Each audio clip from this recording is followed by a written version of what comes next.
Did you know that St. Luke's University Health Network, based in the Lehigh Valley, Pennsylvania, has been recognized by the U.S. government as the highest performing health system in the United States for quality? You heard right. St. Luke's #1 recognition affirms our status as the top leader among the most respected healthcare providers in the nation, including Houston Methodist and the Mayo Clinic. To state it simply, if you want to receive the best care when you go to a hospital, come to St. Luke's. Katz and Cosby, entertaining and informative on the Red Apple Podcast Network. So many headlines of late of what's happening, especially over in the UK. King Charles was here, and of course, Kier Starmer sure seems to be in trouble. Talking about all of this is our friend Nile Gardner, a great commentator. He's also the director of the Margaret Thatcher Center for Freedom. And Nile, it's really great to have you here. This is Rita, of course, and John. We also have Ed Cox and also former Governor David Paterson and Judge Richard Weinberg. Fill us in on what's going over there in London, and especially vis-a-vis Keir Starmer, because when the prime minister came out, he sounded more like Neville Chamberlain, and you could tell President Trump was so frustrated with him.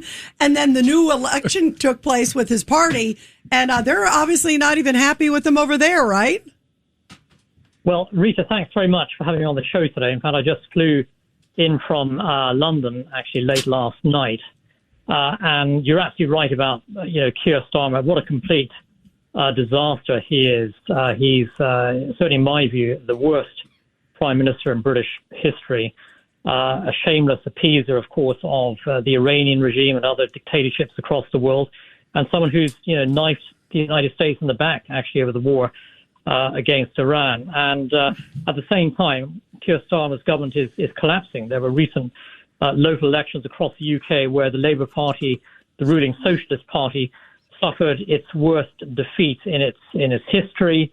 Reform led by Nigel Farage really surged, winning over a third of the votes across the UK in local elections. And so we are witnessing in real time the collapse of Keir Starmer's ghastly socialist government.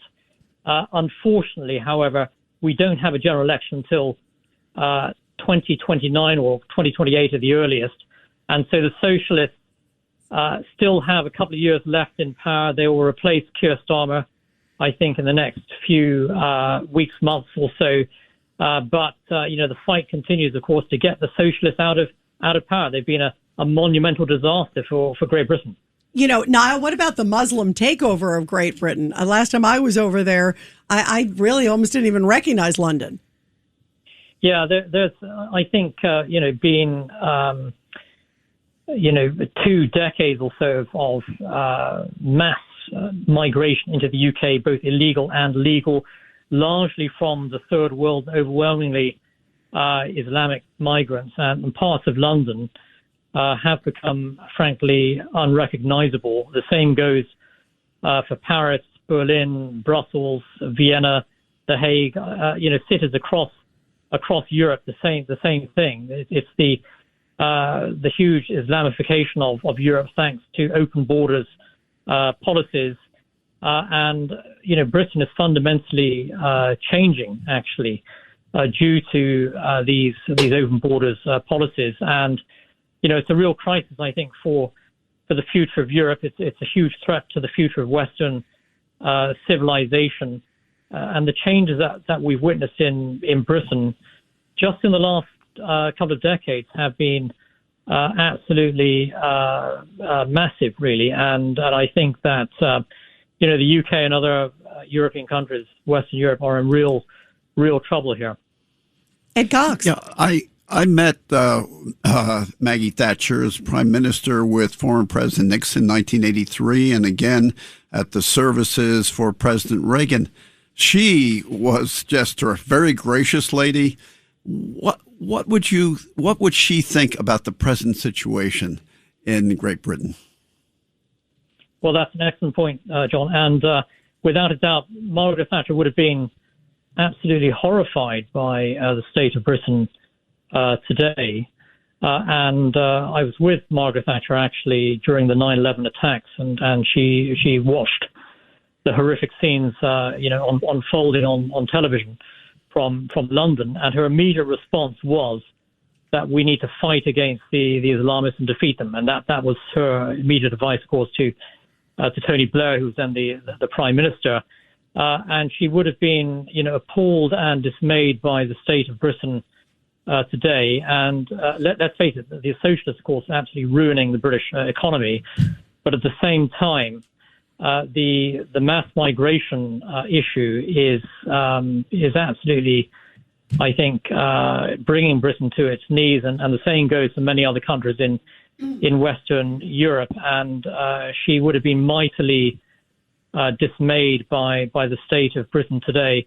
But I think there is some hope for Britain, on the horizon with the rise of reform and Nigel Farage. And Nigel Farage, of course, is the real Thatcherite, politician I've met many times. Is a big admirer of Margaret Thatcher, and so there is an opportunity, I think, to reverse, a lot of the rot that's set in. But Britain is also, it's a warning to America as well, with the perils of mass migration and Islamification, but also the immense damage that socialist governments inflict. And if we have a return of the left in the United States, I think it would be catastrophic.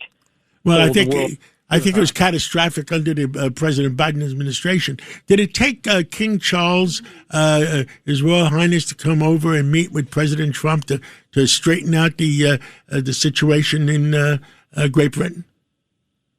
Yeah, King Charles's visit was a great success, and I was at the arrival welcoming ceremony for King Charles at the White House, and I have to say he did a superb job, and he really helped to revitalize the U.S.-UK special relationship after Kier Starmer had really, damaged it very, very, very significantly. And so King Charles, came across as a real leader, a true friend of the United States, a huge contrast, of course, to Kier Starmer.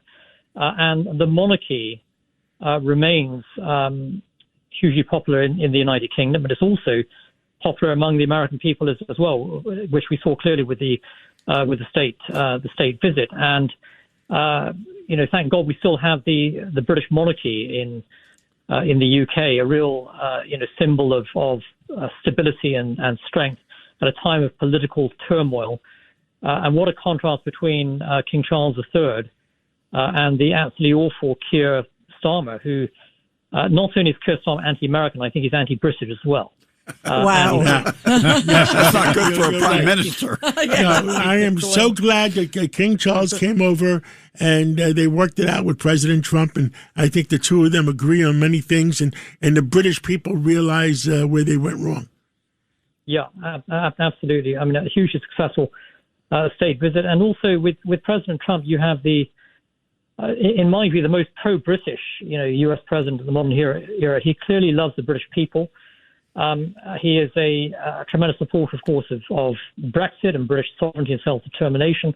President Trump cares more about the future of Britain than the British government. Wow. Well, Nile, thank you for your perspective. Let's You're talk great. some more again sometime, and thank you so much for setting us straight in America. Thank you, Nile. It's Good to a great talk pleasure. with you. Thank you very much for having me on the show. Many Thank thanks. you. Thank you.